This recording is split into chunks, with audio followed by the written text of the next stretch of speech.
Education YouTube च्यानलमा हार्दिक स्वागत गर्दछु। आज म घुम्दै फिर्दै यो बारा जिल्लाको चुरियामाईको तलतिर म आइपुगेको छु। यो आज यहाँ एउटा अनौठो किसिमको चाहिँ यो सिमलको रुख रहेछ। यसको चाहिँ जरा हेर्न सक्नुहुन्छ, यो नाला जस्तो भएर बनेको रहेछ। हजुरहरू हेर्न सक्नुहुन्छ, यो नाला जस्तो भएको रहेछ, हेर्न सक्नुहुन्छ। यो यतापट्टिबाट मैले यो भाग दृश्य हजुरहरूलाई मैले देखाउँदैछु। यतापट्टि यस्तो भएको रहेछ, हेर्न सक्नुहुन्छ। अनि यहाँ चाहिँ मानिसहरूले चाहिँ एउटा गौतम बुद्धको चाहिँ मन्दिर, सानो मन्दिर पनि स्थापना गरेको रहेछ।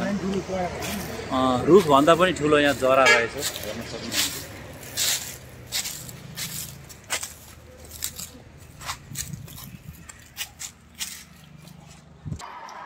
हेर्न सक्नुहुन्छ, माथिदेखि तलसम्म गएको छ यो रुखको जरा। यस्तो गरी च्याप्टो भएर गएको छ। यहाँ मानिसहरूले गौतम बुद्धको फोटो पनि राखिदिएका छन्। यो सिमलको रुख हो, सिमल यत्रै छ। सिमलको रुखको मोटाइ यत्रै छ, हेर्न सक्नुहुन्छ। यसको जरा चाहिँ यसो गरेर चाहिँ तलसम्म गएको छ। अनि अघि मैले देखाएँ अगाडिपट्टि नाला जस्तो पानी बग्ने जस्तो गरी गएको छ।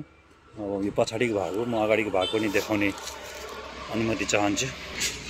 यहाँ हाम्रो चाहिँ तोरण के भनिन्छ, हाम्रो टाङ्गिएको छ, हाम्रो लामा भाषामा के भनिन्छ मैले थाहा भएन। अनि यो हाम्रो चाहिँ मन्दिर सजिसजाउ गरिएको छ। गौतम बुद्धको सानो मन्दिर स्थापना गरिएको छ, हेर्न सक्नुहुन्छ।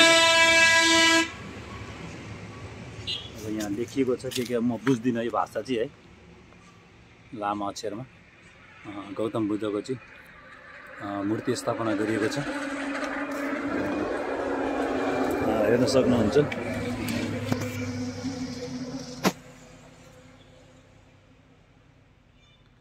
त्यो अब मैले अगाडिको भागबाट हेराएँ कि पछाडिको भाग थियो, यसो गरी यो चाहिँ नाला बनेर आएको छ। रुख यही हो, रुखको तल मन्दिर, गौतम बुद्धको मन्दिर स्थापना गरिएको छ। यसै गरी यहाँ नाला जस्तो गरी चाहिँ रुखको चाहिँ जरा गएको छ, हेर्न सक्नुहुन्छ। नाला जस्तो गरेर गएको छ।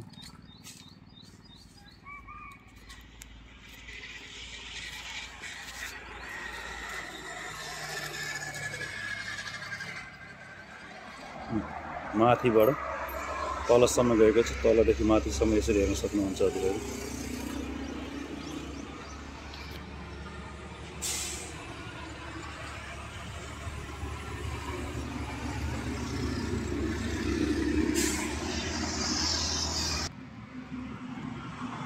तलबाट मैले देखाएँ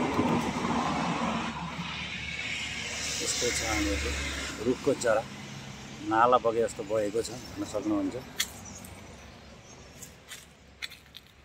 एकदम अद्भुत अनौठो किसिमको रहेछ। हजुरहरू यस ठाउँमा आएर हेर्न नसके पनि पियु एजुकेसन युट्युब च्यानलले हजुरहरूको घर घरसम्म पुर्याउनेछ भन्ने मैले आशा र अपेक्षा लिएको छु। हजुरहरूलाई यो पियु एजुकेसन युट्युब च्यानल मन परे खण्डमा लाइक, सेयर र सब्सक्राइब गरिदिनु हुन हार्दिक अनुरोध गर्दै यहाँबाट बिदा हुन चाहन्छु। हस् त, नमस्कार, धन्यवाद।